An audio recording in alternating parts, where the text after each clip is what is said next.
Welcome to another delicious episode of the Feminine Frequency. I am your host, Carrie Gatto, and today I am joined by Chrissy Janiga, who is a manifestation and sobriety coach. Chrissy, thank you so much for being here today. Well, thank you for having me. You're so welcome. I am just over the moon excited to talk about our topic today, which is the connection, well, soul-led sobriety, right? The connection between spirituality and sobriety and the alcohol-free journey, which is something you're so passionate about, and I share your passion. So this is going to be awesome. So I always like to just start off these podcasts by having the guests just share a little bit about their journey and how they came to be doing what they're doing. So would you mind just filling in our audience on your journey and how you came here? How you came to be? Yeah, absolutely. Thank you. So, what kind of led me to question my relationship with alcohol was really when I started drinking, I think more, and it started to impact me. Throughout my 30s, I thought a lot about not drinking. It was in that I remember thinking those things was in the context of binge drinking, blacking out, or some type of like negative consequence. And for the most part, I'm a pretty healthy person, would work out, do all the things during the week, and then would really sabotage things either Thursday, Friday, Saturday, Sunday, or throughout the weekend. I lived on a lake, so drinking was very prevalent, especially binge drinking. I had a lot of body issues where I didn't really feel good in my body. I started gaining weight. So I started trying to drink more liquor when I was in the weekends, which was causing me to black out. Now I didn't do this all the time.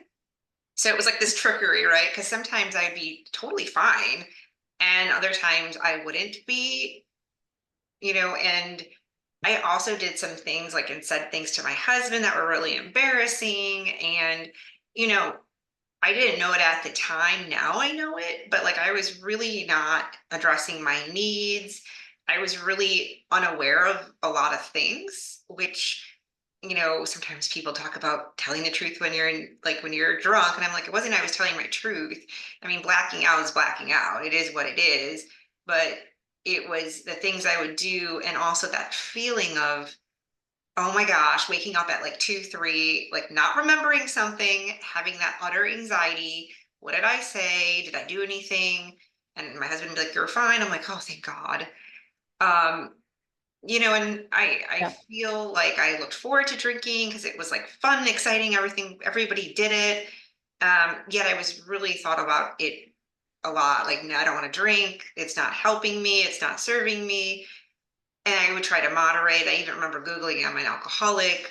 And at that particular time, I think I thought someone that had a problem with drinking was drinking more, even though that this was causing like pain and there was issues. I think I didn't think I would had quote unquote a problem. I thought you had to be worse, like you had to have consequences, be drinking in the morning, like all these things to quit drinking, which made me not quit drinking. So um, the other thing too is it's trickery because again, sometimes I would be fine. And that one summer I was really bad and then I tamed it down a bit.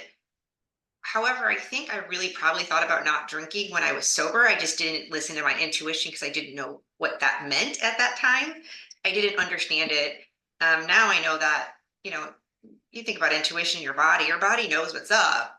I would often say I'm sensitive to alcohol and blame things on the like me, like I have something wrong with me, but it's a toxin, right? Alcohol is a toxin. Your body knows it's a toxin, um, Mhm. and Mhm. it is what it is. So, most of like majority of my 30s, that is kind of what I did. I got into mommy wine culture, had things like, weights wine because I have kids or something to that extent. So I was participating in that, thought it was funny. Um, and yet I thought about not drinking and had this other part of me that was like, I should stop drinking. But it took me until we moved to Florida in 2021. And it took me to have a few more times with drinking that were negative consequences where I was overly emotional. And it really disrupted my sleep as well. Like I'd wake up, even when I wouldn't black out, or it would be like one or two glasses and I would really start to feel it, as I got older and into my later 30s. And I remember my 39th birthday, I'm like, I have to do something about this. I'm going to try it. So I listened to an Audible, This Naked Mind, and I went on I call it an alcohol-free journey. Um, in January of 2022.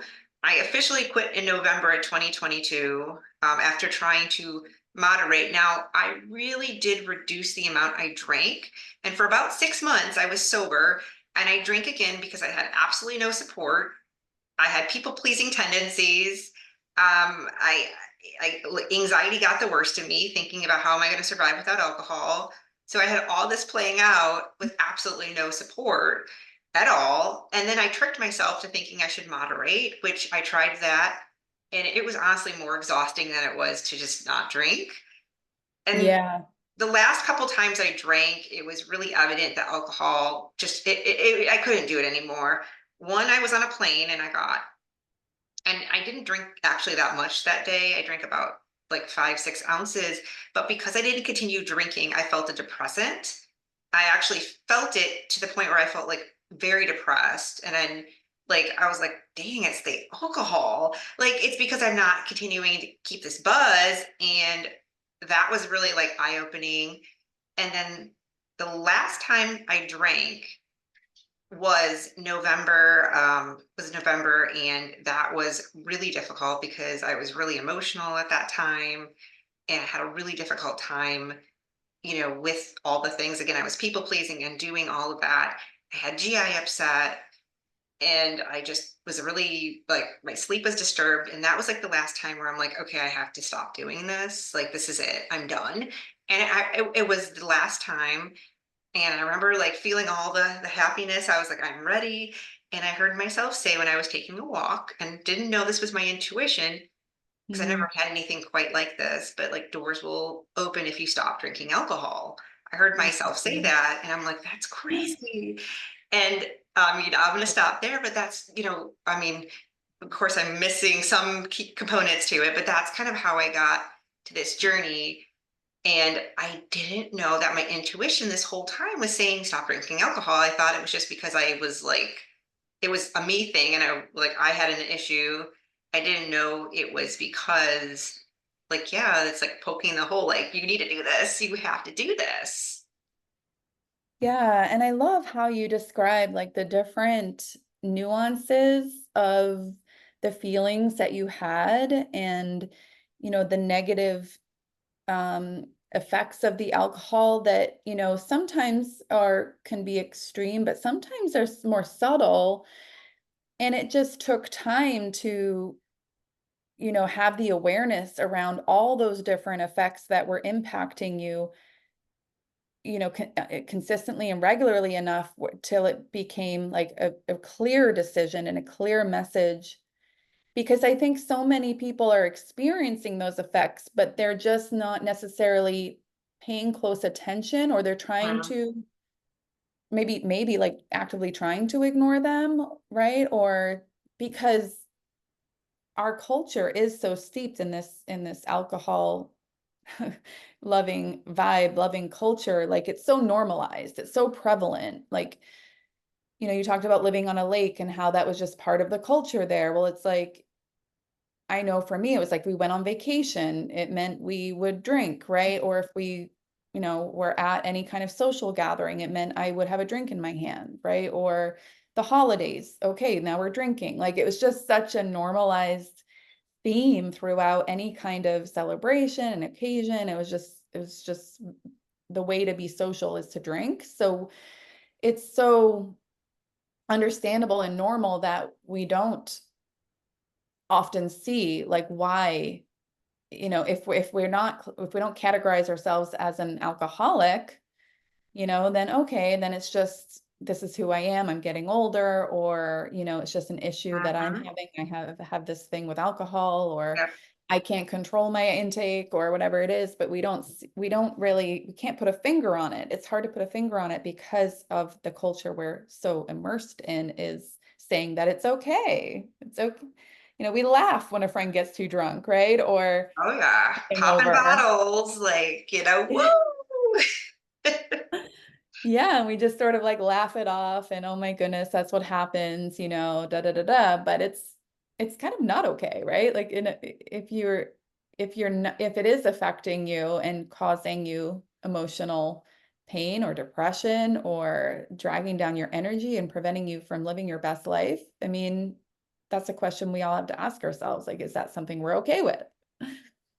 I agree. And I think that the biggest thing that like really I, I that shocked me is just how much I didn't know about alcohol and how much isn't shared to us in like the general media and in the news. And you look at, I mean, obviously there are different substances, but you look at cigarettes, and now cigarettes, there are no commercials, right? There's none now because they can't. And alcohol is a class one carcinogen, right? It causes cancer. They've linked it to numerous things, and it, the drink one glass of wine a day to help you. I'm not saying this is going to like ruin someone's life, obviously, or cause something. I'm not like insinuating that, but what I'm trying to say is that it actually isn't healthy for you to drink. There's nothing that I've read that has said it helps with anything. In fact, a lot of people binge drink. I mean, some people can have like the drink here and there, and it's really not impacting their lives. But a lot of people actually are probably in the mild to moderate alcohol use disorder. Maybe they're not severe, or they're having like legal problems or whatever other issues that, drinking and driving. However, they don't know. So I didn't know all this. I didn't know like it's involved in like sexual assaults. Like if you looked at like domestic violence, like it's involved in so many things, but we don't talk about it in a society. It's legal, right? So, Mhm. kids look at alcohol and they're like, oh, that looks exciting and fun because mom's having a great time. Or the opposite happens where families are destroyed because of it and kids are having their own issues and the parent can't attend to their own kids issues. So there's just so many different angles and we don't talk about it. Again, momming wine culture is such a big thing. It gets so many likes and it's funny, but really what are we saying? We're saying, you know we can't handle our kids, basically we're going to drink, right? Like, and I don't think any parent really deep down like thinks like they're not like, I don't care about my kids' needs, but they've been told on a subconscious level. We've all learned that alcohol like does something for us, right? Like it helps something, helps with stress, right? And it doesn't. Yeah. But we've learned it as a culture that like, oh, well, drinking helps with stress. No, there's nothing we ever read in a textbook that said that actually. It's because we're getting filtered in from this, from all these messages, and nobody knows the truth. I mean, we do, but a lot of people aren't educated on it. So it's not that people are stupid, it's they don't know for a reason. And that's like my biggest thing is that there needs to be awareness. And yes, it probably isn't going to be in the school systems because that's a whole different thing. Because again, it's legal and parents drink. However, if it's as addicting. I was reading like meth, but we don't do meth. I mean, granted, I know they're different substances, but my point is that we don't educate the public on the truth. We like everyone thinks like it's like this magical thing, but so many people's lives are destroyed or they feel off, like not in alignment with their values and other things, and drinking contributes to it. And I often wonder, I mean, granted, my mission isn't to ban alcohol by no means, like that's not my mission.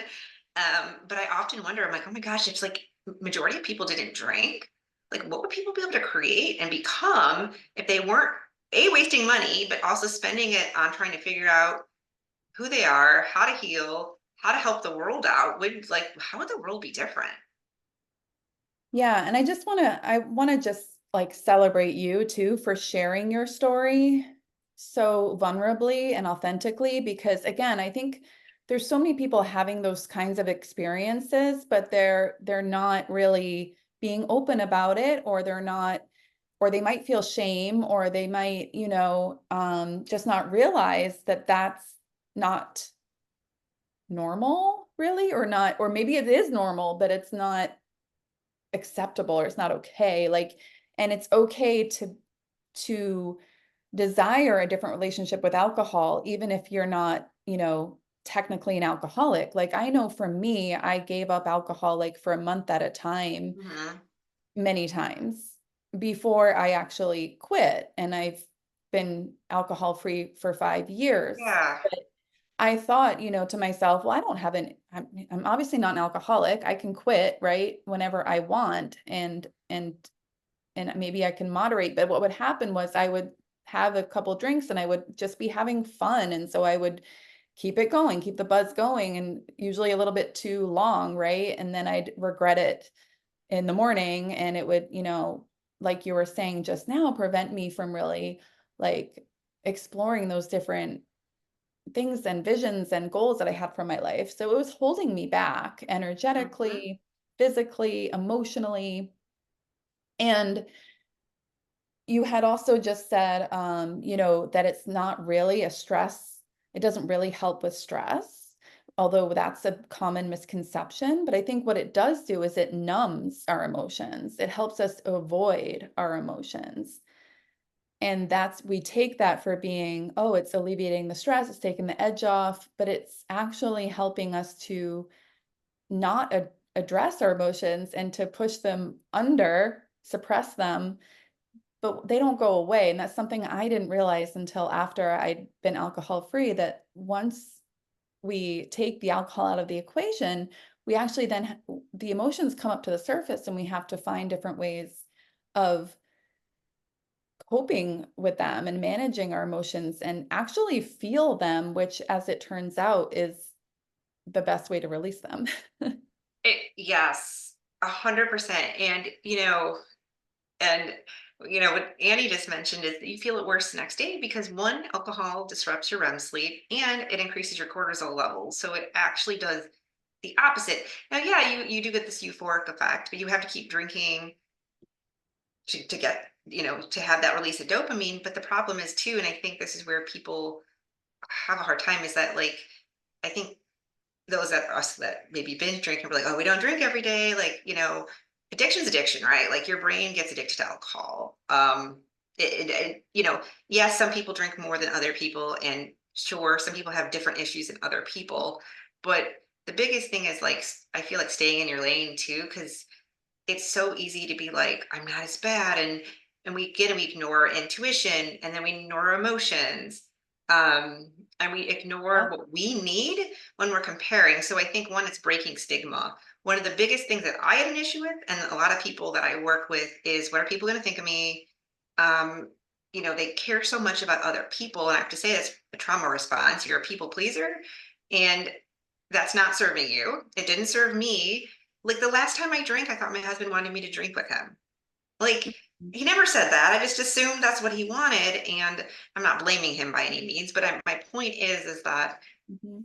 we have to deal with emotions, and the biggest thing I've learned is there were so many things I didn't realize, like you mentioned, until I stopped drinking. Like even now, 2 years later, well, almost 2 years later, there's been so many nuances to things that I'm like, holy crap. And it was stuff that happened in my childhood and not feeling worthy and all these things that made me, do different careers. And to be honest with you, you mentioned alcohol makes you numb. Yes, it numbs out like some of the pain, or I don't want to feel this emotion. It also makes you run towards a high, right? Because if I'm not fulfilled in my life, if I'm Mhm. not getting my needs met, I get this exciting thing to go to, this thing that's going to help me. Because again, we've been brainwashed that alcohol is needed for everything, and it's so much fun and it's exciting, and then we don't actually deal with our life that's maybe not that exciting all the time. Right. And I think that's a really good point, that I think it's so important. Like, I don't want to sit up here and preach that everyone needs to be alcohol Mhm. free. I don't think, Yeah, same. no, I'm not like, I don't judge anyone that drinks, like anything like that. But I think it is important to just ask yourself why you're drinking or taking any other substance? Like, why? What is the reason that I'm doing this? And for me, I know it was to take the stress off, to take the edge off after working. Like it would give me like a way to sort of switch from work mode to play mode. It was like my switch, you know? And also, take off the edge of social insecurity, like being in big groups that helped me relax. I thought at the time, I thought that helped me relax, although now I realize it's not necessary. Or to stave off boredom. Like it would just give me something to do. And if you know that those are the reasons, like for me reflecting on that, I'm like, okay, well then why am I bored? Like, there's so many things I could do. I don't have to drink to stave off boredom. Like, I could create something. I could, like get together with my friends and just like have deep conversations, or I could, do whatever. What lights me up? Like, what do Mhm. I want to do with my life? Is it just drinking? No, I want to do other things to fill my time. And so since I've stopped drinking, I've done so much, and I know you have too. It just has opened up so many other possibilities. Like I've started playing guitar, I've been writing a book, I've created a coaching program, I've switched my career totally. Like, so it's like alcohol was like a placeholder. Like I was using it as a crutch because I thought I Mhm. needed, I thought it was filling those empty spaces. But now without it, it's been able to let me grow. And I think this is, all of this conversation is that connection between spirituality and alcohol or sobriety, because without the crutch, without the numbing, without the, you know, drag on your energy, it allows you to evolve in your intuition and in your personal growth and evolution, right? Yes, absolutely. A lot of times people don't know what intuition is. And it's sometimes hard to actually access it when you have a hangover or when you're in regret or when you're in your head, thinking about, okay, I get to drink this weekend.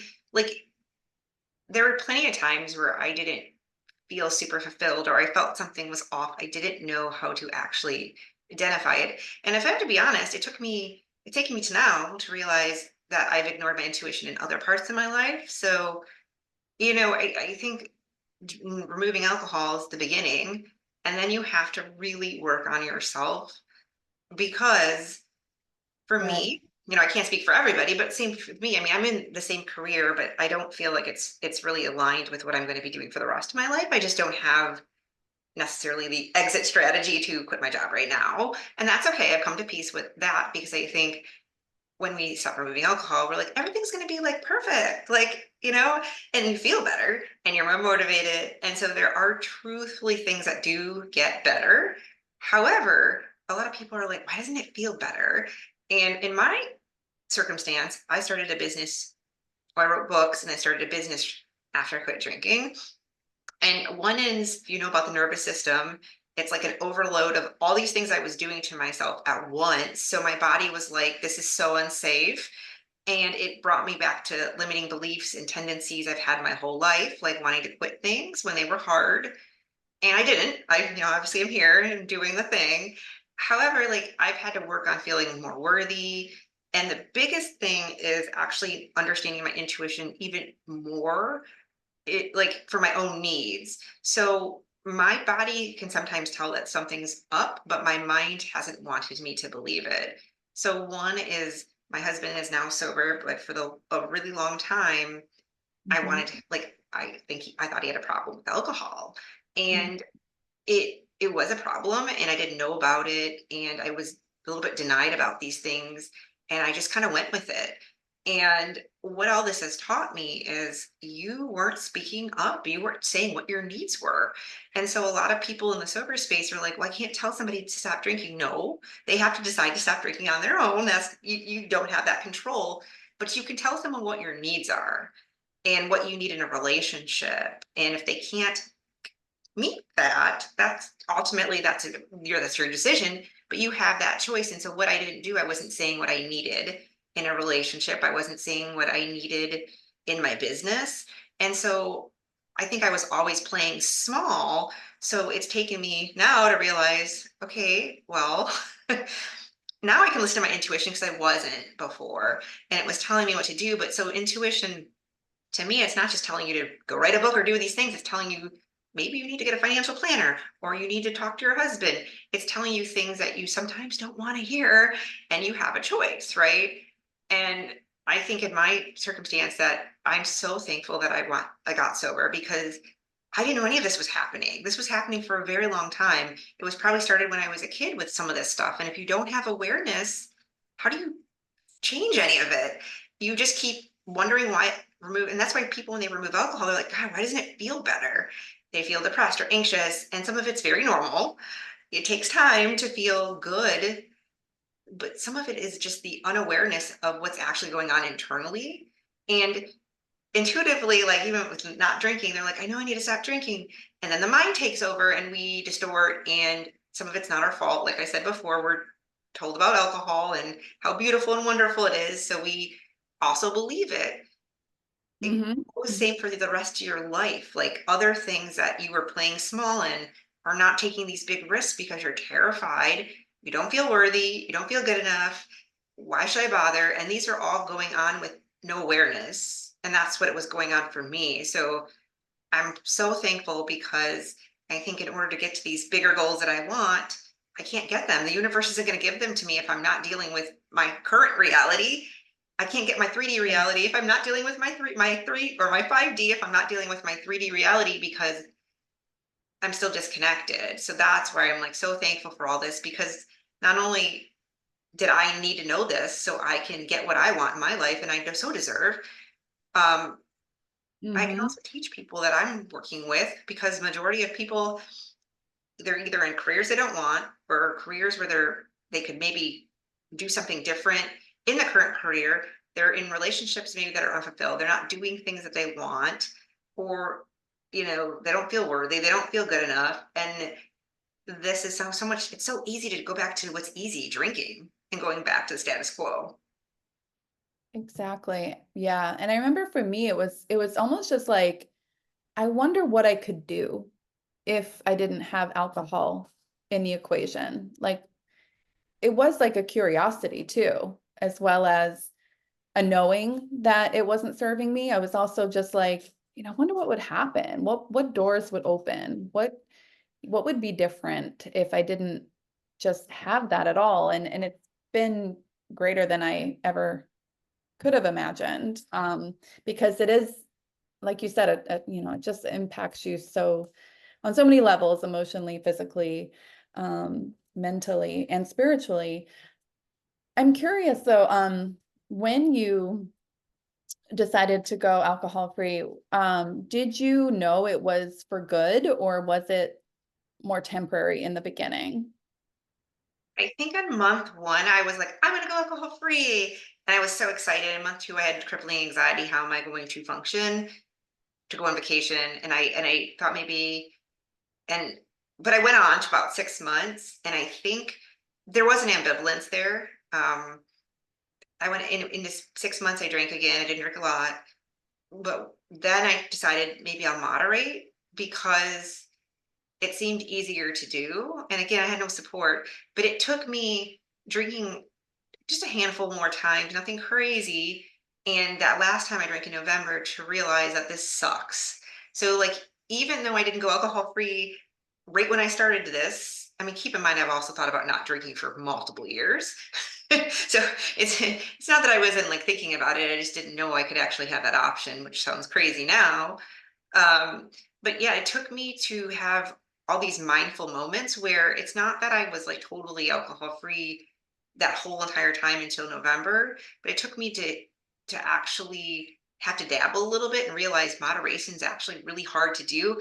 And even when you decide to reduce the amount you drink, I mean, again, it's addictive substance. So you're like kind of like Russian roulette. Like I could drink one glass of wine and then drink another glass of wine a different occasion and be totally a different person. So it never was like it was so hard to Right?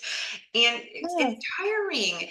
And at Yep. the end of the day, like you're spending, and this is the biggest thing, is that, and this is something I had to just work through myself.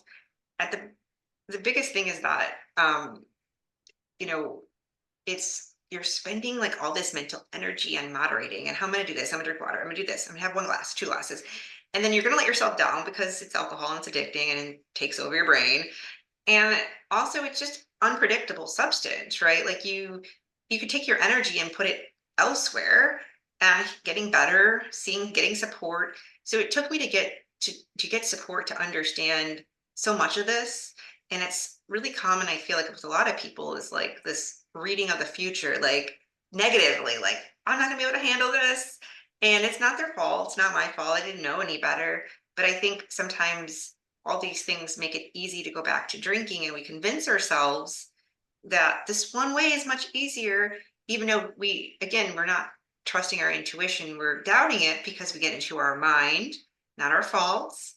But that's like, I think for me, it took me having to mindfully drink to kind of figure this out on my own. And I did figure it out. I mean, luckily I figured it out on my own. I wanted to stay sober. But so when I got, I stayed sober November 2022. In January of 2023, I joined a program actually for 4 months, and it was about purpose. And that's where I was like, oh, that's really cool. I never thought about that. And that's where I think getting that level of support, because I did talk about a lot of alcohol culture, was really helpful. And when you talk about opening doors, when we decide something, sometimes you say, hey, universe, I need some help. My manifestation for 2022 was to stop drinking. And because I said I want to get healthy, granted, I didn't know all the things that would happen after it. It was very different. So when people are like, oh, I'm questioning if I should give up alcohol, take some breaks. I mean, if you're not in a place where you're like, I want to stay sober forever, even though most people might be if you actually talk to them, but one, maybe take breaks, get some support, be curious, and don't say forever. I work with so many Mhm. people that I say, don't say forever if that's really hard for you. You cannot predict a 6 month or 12-month thing, Right. especially negatively, because it's gonna like you're gonna like look for evidence why removing alcohol is god awful, and you'll find it. You will find it if you're laser focused on why this is awful. You will find it. Yeah, I think that can be really intimidating. I know it was for me to be like, this is it, I'm never drinking again. And Mhm. sometimes it's easier just, to take it day by day or to say, let me see if I can do 90 days. That's how I went because I knew I could do 30 days. So I challenged myself with 90 days. And after 90 days, I was feeling so good that I went to a year. And now it's just really like after a year of going through like every holiday, every occasion, every, kind of gathering, because those were the most Mm. Yeah, challenging for me. yeah, I was like, okay, well now I can probably just do this forever. And I didn't really have any desire to drink again after that because I'm like, I'm feeling so much better. yep. Um, Same. And I think right now I'm like it took even like when I decided to stop drinking, I still had to like work on things to like rewire like the feeling like I'm missing out. And the sober space is important to have that connection. But secondly, also the thing that I really worked on, and this is where I'm like, we can rewire our brains. It's insane. Is I no longer think about drinking. If people can drink around me, and nothing bothers me necessarily, but I myself don't think about drinking. In fact, I've rewired my brain to the point if I drink again, I'll never get the things I want, and I believe that. And that in itself is like such a crazy thing. I was like someone that loved red wine, knew all about red wine. That was like a huge identity to someone now that's like, I like writing books and helping people stop drinking and talking about mindset and spirituality. right. Absolutely. Yeah. Yeah, I love Annie saying in the comments, we have a couple of people here from the breakout membership, my membership, and Annie's saying, the stress the next day is doubled. And when you stress about what you probably said or did the night before, and she also grew up in a home where drinking every day was normal. So yeah. Um, so why do you think it's so important to have support in this journey? there's one component of we don't know what we don't know. Um, I think that in the sober space, you have to, because if you have nobody in your life that's sober and everyone drinks around you, very easy to go back to what you that's familiar. And you, it's going to be hard to do everything by yourself. The other thing is that it's really hard to stop drinking, actually. It's not easy.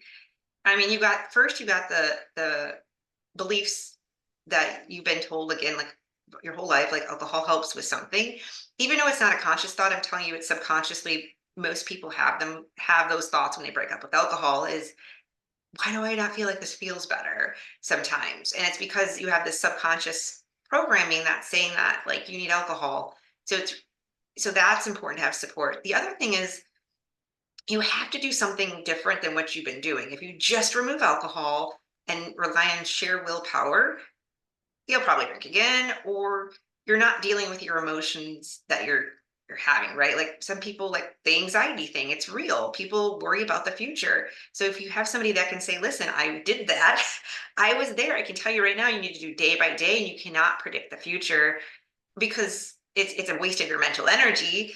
And helping people with those things, or when emotions come up, or hey, what can I do other than drinking? So there's so many nuances. Sorry about that.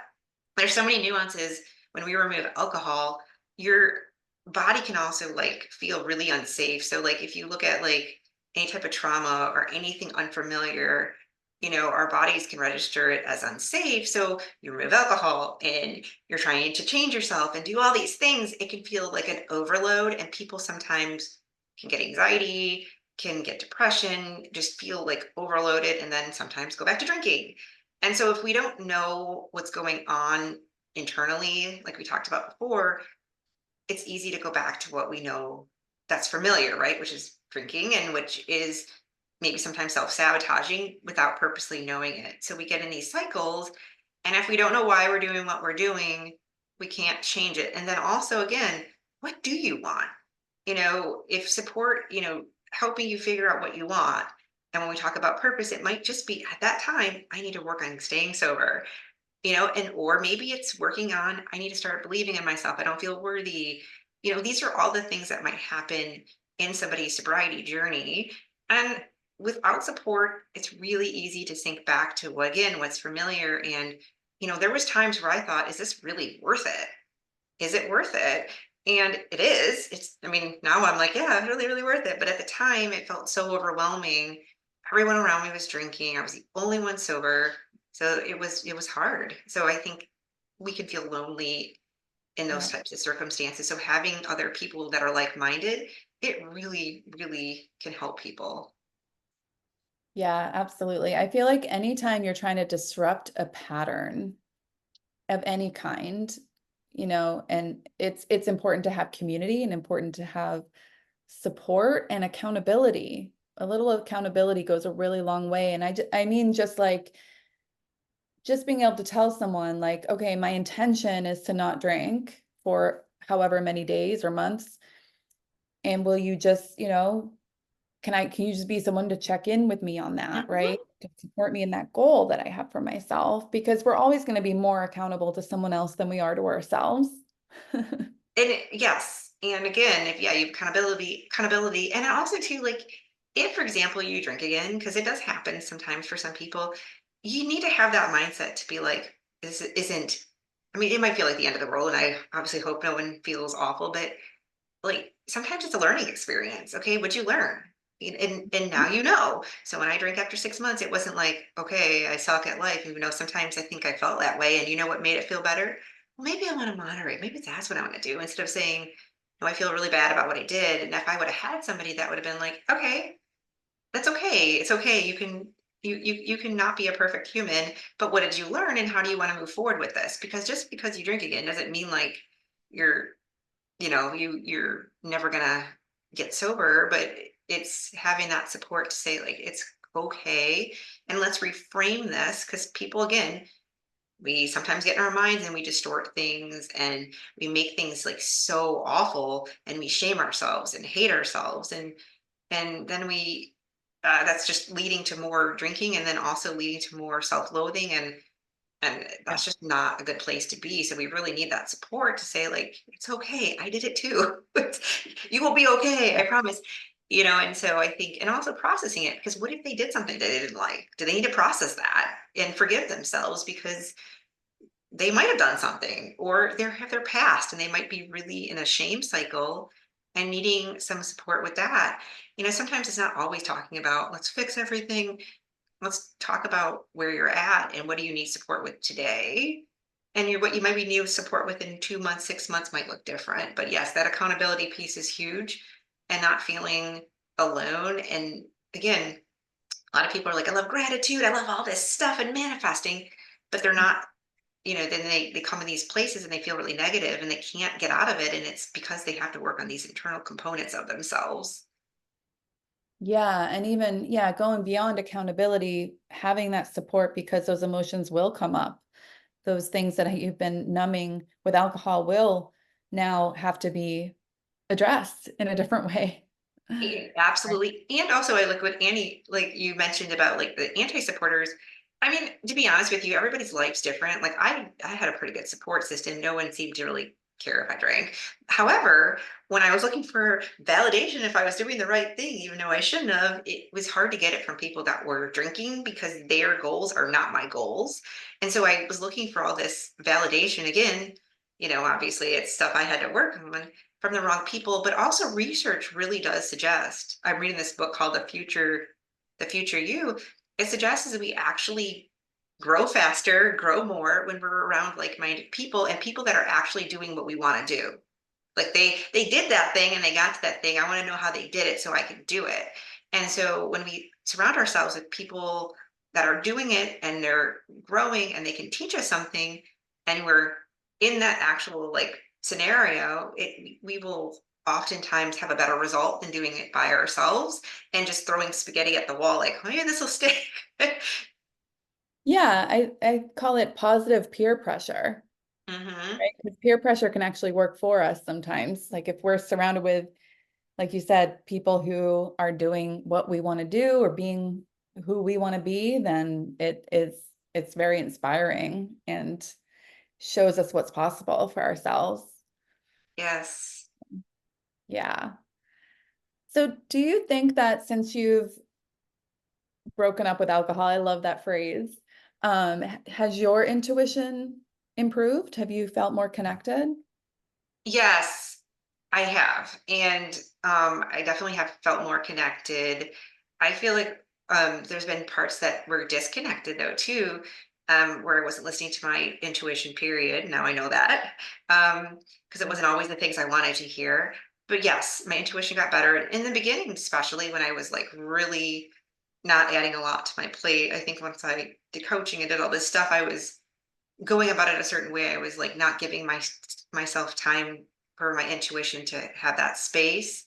So I was always in my head a lot. So I think that for me, now that I'm not drinking, it's important to have the self-care and not just like take a bubble bath, which is great, but it's more like what do I need to do for my spiritual self-care? So it's meditating, taking walks, making sure that I'm not overthinking things because it's really hard to access the intuition if we are. So um, but yes, I definitely think my intuition's better. And the more we listen to our intuition, the more we can understand it better. Like I said, for a long time I didn't understand it. And it's kind of progressed and progressed and progressed. So now like too, I can identify my own, but I can identify other people's intuition too to help them as well. And I know that you do that as that Yeah. too. But yeah, I mean, I think if you're not clear in your head, it's really hard to it's very hard to access it. So yes, my intuition's gotten better, but it's taken like dips and ups and lows because I think I'm being taught and I've been taught like you're not listening to your intuition. And now this is what happened. So now I'm like, okay, now I'm really ready to listen to it. And understanding how it comes through for me and how it's different for everybody. So like Mhm. sometimes I'll wake up in the middle of the night and have something that pops in my head, or I'll take walks and think things, or I'll journal, or I'll meditate. And so it's just trying to understand how it's going to work for me. And also, again, what you don't need. Because again, when people stop drinking, it's not like we might sometimes still have tendencies that block our intuition. and sometimes anxious thoughts, and turning to food and other things have been something I've worked on to really go, what's going on? I'm missing what I need. And so I think it's an ongoing journey to Oh, connect to your intuition. But I wouldn't been able to get here if I didn't stop drinking. Who knows, like, it doesn't really matter what would have happened, but hmm. I'm very thankful because now I feel like I'm in a place where I'm like, okay, intuition, I'm ready to listen. Yeah. Yeah. And that in itself is really huge. Like just to be open and ready and, be willing to access that part of your knowing. Um, and have the boundaries and ability to see when you're people pleasing and when, you really need to like step back into your power and listen to yourself and trust yourself. I really feel like there's two parts of it. There's the clarity that comes from not having substances in your body. And then there's also the trust that builds over time Mhm. because when you realize that you can do that for yourself, you can make a commitment to yourself and actually follow through on it, such as giving up alcohol, you start to build this really deep trust in yourself. At least this is my experience. And then with that trust came this idea of, okay, what else can I do? It's that idea of habit stacking that maybe before I would have been like, yeah, I could try, doing that, but I'd probably give up because it seems really Mhm. hard to do, something every day. Like, for example, writing every day was a habit that I picked up after being alcohol free because I was like, well, now I'm clear every day. I'm never hungover. I think might be able to do a little writing every day. And I did. And I've been doing it for years. So it's just an example of like when you start again, it's like opening doors. It's like when you start following through on a commitment to yourself that's really important, you start to go, okay, now what's next?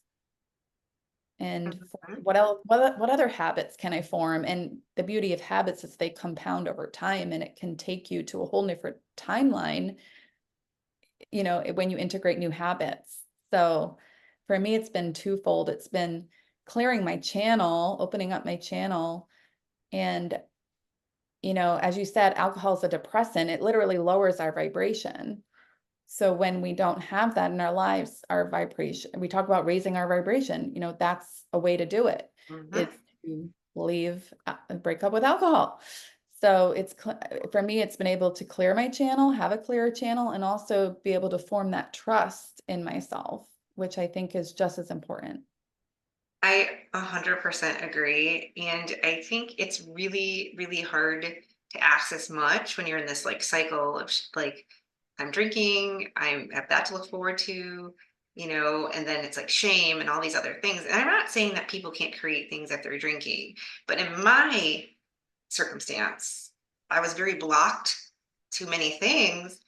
And I still feel like I'm learning, I'm learning. And it's just really, I think the whole intuition thing is cool because I just thought, oh, it's supposed to tell you all the happy things.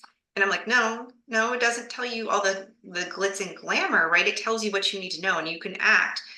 The Yeah. other thing that I didn't know about intuition, I thought like, oh, it just tells you your future. No, maybe it tells you one little thing to move to the next thing, to the next thing, to the next thing. But if you don't listen to it, you can't. And I just feel like now that I know this and now that I'm not drinking, it's much easier to access it and knowing, okay, if I listen, to my higher self, to my intuition, what else can I create? And like you mentioned, is, part of it's the belief, like if I can stop drinking, I can do these other things, even if it's hard and it takes time, because none of this stuff happens overnight. And I think that's where people want to give up. Like they give up before it gets good, right? They give up before the magic happens. Yes, totally. And I think, as you mentioned before, you mentioned people pleasing.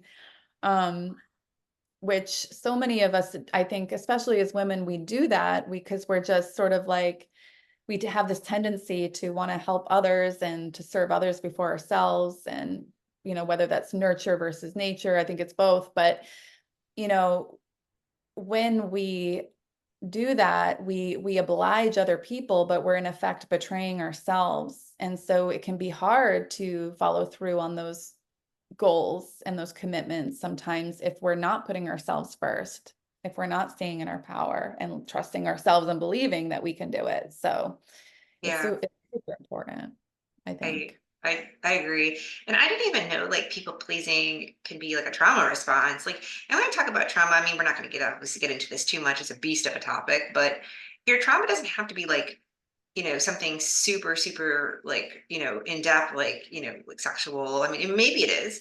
However, it can be where this one little thing happened where you were bullied or something and you didn't feel worthy and that just continued on. And people pleasing can also be a trauma response because it was just how you kept the peace.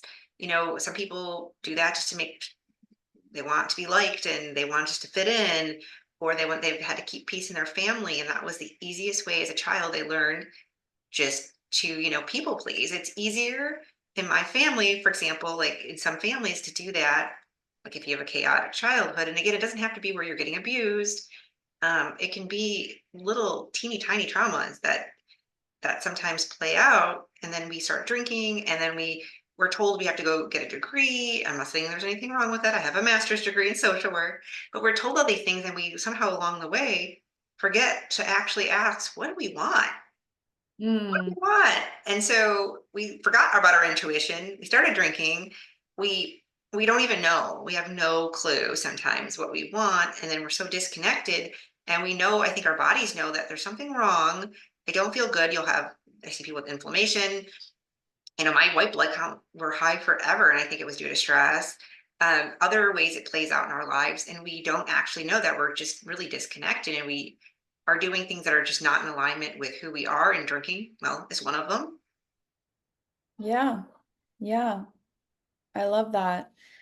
Um, and so I was just checking the comments and I saw Annie said, you decided and followed through. And that's, yeah, it's really is just trusting in your own decisions. And one internal decision can really change your life. I mean, really, that's the only thing that can change your life, right? You have to decide, you have to be the master of your reality or the queen of your domain. You have to decide you're the one that gets to write your story. So, and this is a big conversation to have. I know we're going to continue it in your podcast, which I'm really excited about Yes, too yes, soon.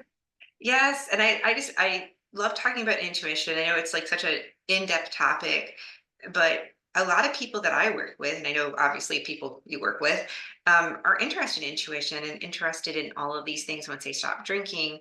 And again, there's a misalignment with things. They can feel it in their bodies. They get that like, that flight sometimes, maybe it's a freeze response, and they don't know what's wrong, and they're very disconnected from their body, their intuition. So I think my biggest takeaway is that you have to stop drinking to do that. And at least in my circumstance, I'm not telling everyone to stop drinking. If they don't want to, that's a personal choice. But if Right, somebody hears themselves say, I need to stop drinking alcohol over and over and over again, it's easy to think, and granted, there's always pain. We have pain when there's a reason we want to stop drinking. There's something painful happening. I don't want to discount that. But I also want to say that your body knows what's up, and it's trying to tell you. One, it's a toxin, and one also it disconnects you from a lot, potentially blocks you from who you can become or become more of. And you can right. choose to listen to it. Again, it's complex because it's alcohol. However, if you hear that over and over again, sometimes it is going, okay, maybe I'll just dabble in this. Like you don't have to take this. I mean, you can try to go get sober and just decide that's what you want to do, but you can do little things. It doesn't have to be the whole big bang if that feels really uncomfortable for you. I just tell people to listen because there is a whole life that's so magical outside of drinking, that who you can become, and your actions and who you become impact everyone around you. It is not just, it is obviously you have to decide to do it yourself, but it's this domino effect that, I have a 9-year-old son, and, it's not, I think people are like, they want to be more connected to their family or whatever, but I think it goes even deeper than that because of the things that I've learned about my limiting beliefs. Like if my son doesn't want to do something or does want to do something, I can help them work through some of those difficulties as a child and come from a place also of like just being there with them, but also making sure that they don't quit the things they want to do and give them that hope. And for that, I'm grateful. And I throw away all my mommy wine culture stuff. Yeah, yeah. So important to listen to yourself and follow that inner voice and to be the leader in your life. And I think when you do that, you just naturally do become a leader for others. Like you mentioned that your husband had also gone alcohol free. Mine did too. Oh, that's awesome. Yeah, and that was just such a gift. And it was never like I told him he had to or mentioned that at all. He came to that decision, but I think my influence definitely helped. And the fact that I was no longer drinking made it not as conducive for him to pick up a drink, right? So, Yeah. and I know other people in my circle have also kind of, I think I've inspired people through just my action, not by preaching, but just by being like, look, you can do this. Like it's possible. You don't have to drink. It's not a necessity. You can have a life outside of drinking. So that's, Absolutely. yeah. But yeah, coming back to listening to yourself. So if somebody is feeling that call, feeling that nudge, what is the way that they could get support? Are you doing any work with people right now? Yeah, so I'm actually going to start opening up my group programs where they can run monthly and people can kind of just circulate in them. So I'm going to start doing that because I've been feeling called to do a group program. I do one-on-one programs. I have a free Facebook group. I have definitely freebies. And then I have my Soulful and Sober podcast that I just launched a few weeks ago. So I'm excited for that. But, I think the biggest thing is like if, you know, my availability waffles, but because I do work full time outside of doing this. This is my passion. I love this. So if someone, they can absolutely reach out. It's pretty easy to find me. And I know you'll have it probably in the show notes, but it's at Chrissy Janiga. I have a website. I have tons of different things. But yeah, if like, I think the biggest thing too is feeling like you can work with somebody, right? Like, do you have like a connection? Do they feel heard? Um, and so usually if people don't know what they want to do, we can always have a free call and just understand what their needs are and where do they want to go and what do they feel like that's holding them back. Oftentimes when we ask people what they really want, one is they don't know because they've never been asked that, or one they want something but they don't think it's possible. And I think removing alcohol is kind of that step to get what's possible. And but like I said, it's just the first step is actually just deciding, hey, maybe I want to try this thing. And even if somebody wants to try it like here and there, usually I work with people that sometimes aren't really sure. Some people are definitely sure. They're like, this is not for me. But some people are still like, they they waffle because it's really hard in the beginning. So having that support and having somebody to talk to, like I said, I did it. And I can tell you right now, it makes the biggest difference from the people I work with because that support and that love and making you feel like, okay, I'm doing the right thing. Because it's very easy to question if this is what you should be doing. And you go against sometimes that intuition. And it's like I said, there's nothing wrong with that. It's not like you're going to go to jail or something awful is going to happen if you don't listen to your intuition. However, it does lead sometimes to things later on that's consequential. And speaking from personal experience, I always say like just try things, have fun with it, and I know that sounds hard in the alcohol free space, but like maybe if just try it, and if it works out, awesome. And if it doesn't, that you are a free will. You have free will to decide what you want to do. It is not my job to ever shame someone or make someone feel bad. But if they want to try it and need some help, you know, we can reach out. Because even if it's not working with me, I will always connect people with resources and other things to help them if that feels more in line with where they're at in their life. I love that. I love that lighthearted approach. Like try it on, see if it fits. That's really cool. Well, Yeah. thank you so much, Chrissy. This has been awesome to connect with you and learn more about your journey. And again, thank you for sharing so authentically and being you, doing the work you do. It's amazing. Well, thank you for having me. Absolutely. Thanks for listening, everyone. And we'll see you next time on the Feminine Frequency. Bye for now.